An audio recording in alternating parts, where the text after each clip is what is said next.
Merci bien. Chère Nicole Triss, députée de la Moselle, 5e circonscription. Merci, Monsieur le Président. Mesdames, Messieurs, merci pour vos propos.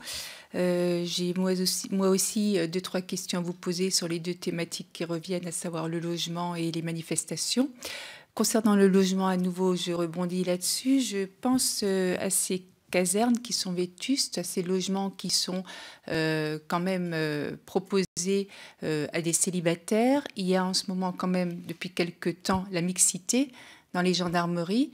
Est-ce que c'est quelque chose qui pose problème compte tenu des casernes et des logements qui sont proposés, qui datent d'il y a une 50aine d'années, qui ne sont pas forcément, comment dirais-je, moi j'ai été interpellée sur certaines casernes qui non seulement étaient vétustes, mais il y avait une promiscuité des logements, de la caserne en soi, de l'accueil au public.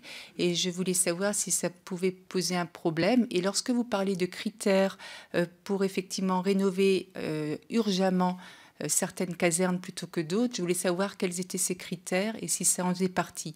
De la même manière, dans certaines casernes, il me semble, je parle sous votre contrôle, vous avez forcément des terrains de sport ou d'entraînement.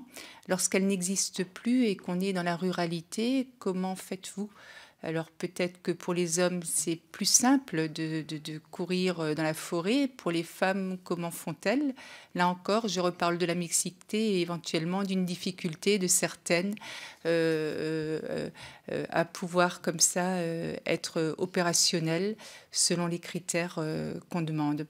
Et puis concernant les manifestations, c'est vrai qu'on a tous été choqués par les violences de certains manifestants. Vous nous avez fait très peur dans la mesure où vous avez été victime, vous aussi, des casseurs.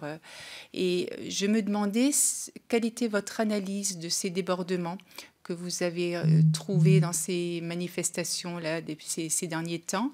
Est-ce qu'il y a une évaluation à faire ou des propositions à faire pour améliorer soit votre équipement, soit l'organisation des troupes? Voilà, donc c'est vraiment une question ouverte que je me posais parce que c'est vrai que on souffre avec vous à chaque fois parce que c'est vrai que c'est pas évident. Je comprends bien que vous avez, et heureusement d'ailleurs, vous avez sans doute des superviseurs et un suivi derrière.